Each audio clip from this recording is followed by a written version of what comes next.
For years, we've been told a neat, contained story about Jeffrey Epstein. But what if that narrative is just a curtain designed to cover something more rotten? After years of bipartisan demands for transparency, the government's refusal to release the Epstein files has fueled widespread theories of a cover-up. This is a story of how the scandal revealed a deep rot in our system and why the government is so terrified of us seeing the truth. After years of promising sunlight, the government slammed the door. In July of 2025, the Department of Justice and the FBI released a stunning 2-page memo. Their findings: there was no incriminating client list, no credible evidence that Epstein was blackmailing anyone, and no basis for investigating anybody else. In other words, case closed. The memo, which also reaffirmed that Epstein died by suicide, sought to end the questions but only created more. To millions, this wall of silence looked like the final piece of a cover-up. The government's story asks us to believe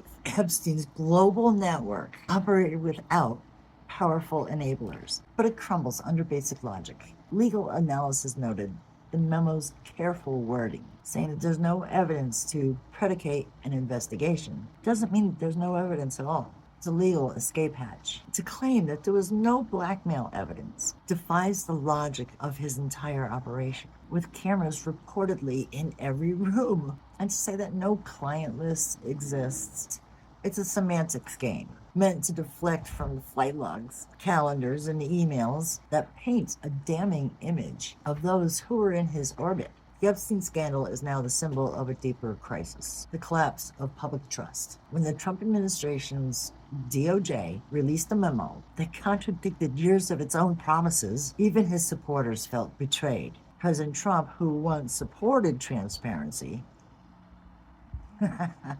sure he did, began urging people to move on, deepening suspicion. The result is a landscape of Americans who believe that there are two systems of justice, one for us and one for them. By refusing to be transparent, the government has created a vacuum, now filled with the belief that the entire system is rigged. So why is the government terrified? The fear isn't about just who might be implicated, but that the system may be exposed. The full truth would likely reveal a level of systemic corruption that our institutions couldn't withstand, showing how money and influence protected a monster for decades. The government has made a cynical calculation. A deeply distrustful public is a lesser evil than a public that knows the whole ugly truth. In making that choice, they have confirmed the public's worst fears and left a permanent stain on the very idea of government for the people.